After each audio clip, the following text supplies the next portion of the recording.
O Internacional tem um plano muito interessante, mas eu quero te trazer também o que aconteceu nesses últimos dias, como por exemplo numa reunião na última terça-feira, onde o Inter segue tentando um zagueiro mexicano, Carlos Salcedo, como todo mundo bem sabe, até porque tanto o Robert Renan quanto o Vitão podem deixar o Internacional. Mas no vídeo de hoje eu quero te falar como é que estão de maneira efetiva as ações do Inter para conseguir esse zagueiro.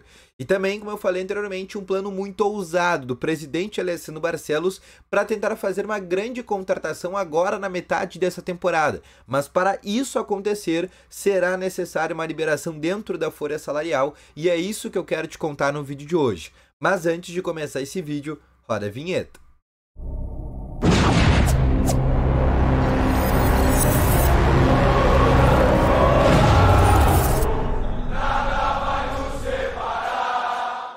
Boa tarde, colorados! Começando aqui com novas informações sobre o Internacional e só antes de começar com esse vídeo, não esquece já de deixar o teu gostei, te inscrever nesse canal e ativar também aqui o sininho de notificações que é muito importante, tá bom?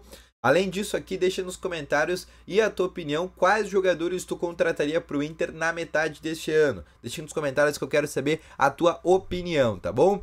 Começando aqui com novas informações, antes de falar sobre isso, quero te falar sobre o treino do Inter nessa quinta-feira, que aconteceu no estádio Orlando Scarpelli. Obviamente foi uma atividade regenerativa para boa parte dos jogadores. Todos os atletas que atuaram contra a equipe do Corinthians ficaram na academia do Figueirense, né? Ou até jogadores que entraram no segundo tempo, mas jogaram uma quantidade alta de minutos também ficaram na academia. E quem foi pro gramado foi apenas atletas que não foram relacionados para essa partida contra a equipe do Corinthians e jogadores que não entraram também no segundo tempo. Foram os atletas que participaram da atividade. Ou seja, o técnico Eduardo Cudê não conseguiu, por exemplo, já começar a projetar o time que deve ir a campo contra o Grêmio. A partir de amanhã, na sexta-feira, vai ser uma atividade pela manhã antes da viagem do Inter para o Paraná. E aí sim vai ser a única atividade que o técnico Eduardo Cudê vai ter para preparar essa equipe para o jogo contra o Grêmio. A tendência de escalação ainda é muito incerta, o Inter faz um mistério danado na escalação, a gente só vai conseguir saber mesmo, né, uma situação um pouco melhor após o treino, tá bom? Outra coisa também que eu quero trazer para vocês é exatamente para falar sobre todas essas negociações. A janela de transferências ela abre daqui 20 dias para ser mais exato. No dia 10 de julho é quando se abre a janela de transferências e o Inter pode escrever novos jogadores. O que isso significa? Significa que, por exemplo, no dia 16 contra o Rosário Central, o Inter tem a possibilidade de utilizar reforços. Mas isso é algo incerto ainda porque precisa contar com a mudança da lista da Conmebol e isso ainda está incerto se vai acontecer. Mas pelo menos no Campeonato Brasileiro e Copa do Brasil, estando no bid, o Inter pode jogar. E como todo mundo bem sabe, os jogos da Copa do Brasil, que inclusive foram confirmados no dia de hoje, o Inter faz seu jogo de ida no dia 10 contra o Juventude no estádio de Beira-Rio e no dia 13 contra, de novo, o Juventude, só que daí no estádio Alfredo Jaconi. O que isso significa? Significa que o Inter, se contratar jogadores até lá, já vai poder ter à disposição para esse jogo da terceira fase da Copa do Brasil, tá bom? E aí eu quero te falar exatamente os reforços que o Inter pensa em fazer. São alguns nomes que o Inter tenta, como por exemplo, zagueiro. A prioridade do Inter nesta janela de transferência se chama zagueiro. O Inter quer trazer zagueiros, tá? E eu não estou falando no plural porque eu errei. É zagueiros no plural que o Inter quer trazer. Só que esses zagueiros estão associados à saída de outros, como por exemplo do Vitão e do Robert Renan.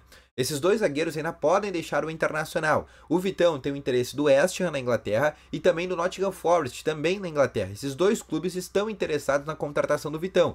O Inter não se opõe a uma venda do Vitão, mas o Inter quer aquele valor que foi proposto, 10 milhões de euros pela parte do Internacional. Se chegar uma proposta na mesa do Inter de 10 milhões de euros, o Inter vende o Vitão. E se essa proposta chegar, o Inter vai atrás de uma reposição. E qual que é a reposição? Carlos Salcedo, jogador que joga, por exemplo, na equipe do Cruz Azul do México. Jogador que vai completar 30 anos agora, tem ainda um contrato até o meio do ano que vem, ou seja, o Inter não conseguiria trazer ele de maneira gratuita, mas é um jogador onde o Inter não conseguiria trazer de graça. O Inter teria que comprar o Salcedo junto ao Cruz Azul por algo em torno de 2,5 milhões de euros. Seria o que o Inter gastaria para comprar esse atleta. Além disso, o Inter vem um contato diário já com o Salcedo, as negociações acontecem já há alguma semana. Só que, inclusive, né, vale deixar muito bem destacado que os jogadores do Internacional já ligaram para o Salcedo.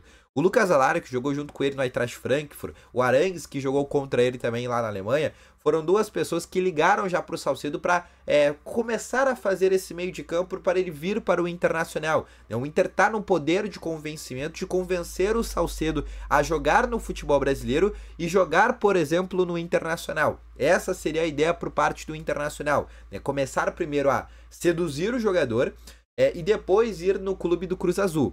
Qual que é o outro problema? Salcedo ganha 1.600.000 por mês.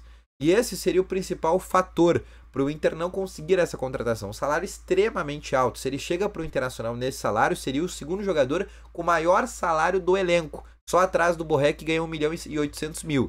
Ou seja, o Inter teria também esse problema. O Inter teria que abaixar o salário do Salcedo, teria que topar, por exemplo, ele sair do país natal dele, sair do lugar onde ele está confortável, abaixar o salário significativamente. Ou seja, resumindo, é uma negociação muito difícil. Mas a saída do Vitão estaria associado a um avanço nas negociações por Salcedo. O Inter não vai avançar pelo Salcedo antes do Vitão deixar o Inter, porque senão não faz sentido contratar esse jogador. O segundo atleta que o Inter quer trazer é para repor a saída do Robert Renan, que pode ir, por exemplo, para o Porto de Portugal, que está interessado em contratar o Robert Renan. Só que o Robert Renan é o único zagueiro canhoto que o Inter tem no plantel.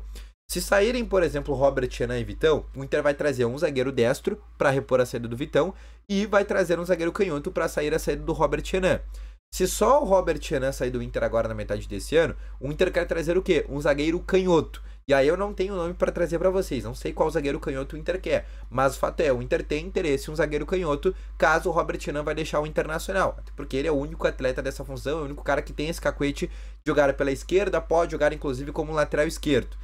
Então, a chegada de reforço na metade desse ano está associado a, por exemplo, a saída de jogadores. E aí eu vou pro nome do Maurício. Que por mais que o presidente Alessandro Barcelos negue, né, que o Inter possa fazer uma grande contratação na metade desse ano, o Inter vai repor a saída do Maurício. A grande ideia do Internacional seria trazer um grande meio-campista. A gente sabe qual era o grande meio-campista. Era o Oscar. Era o nome que o Inter tinha muito interesse. Mas o Oscar não vai vir agora para o futebol brasileiro. Vai jogar ou nos Estados Unidos ou na Arábia Saudita. Mas o Inter gostaria de trazer um outro meio armador. Qual? Não se sabe o nome. Mas para o Inter conseguir trazer esse jogador, o Inter teria que ter uma redução na sua folha salarial, que hoje já está no limite. Ou seja, o Inter teria que se desfazer de pelo menos um jogador que ganhe um grande salário. E um jogador que, por exemplo, não é assim um grande atleta que faça, assim, por exemplo, muita falta. E qual seria esse jogador? O Wanderson. O Wanderson hoje é um jogador que tem vencimento de 900.000 por mês. Esse é o salário do Wanderson. E com Wesley jogando muito bem, com Gustavo Prado surgindo por aí, o Inter poderia se dar o luxo de vender o Wanderson e poder contratar um outro meia para repor a saída do Maurício. Essa seria a ideia do Internacional. Mas o Inter não vai, por exemplo, colocar o Wanderson no mercado. O Inter só vai fazer esse tipo de atitude caso chegue com uma proposta. Ora, chegou aqui uma proposta pelo Wanderson, topamos negociar, topamos vender para trazer esse outro jogador. Caso contrário, o Wanderson vai ficar no Inter. Ou seja, o Inter não vai mexer nenhum dedo para trazer esse atleta mais badalado.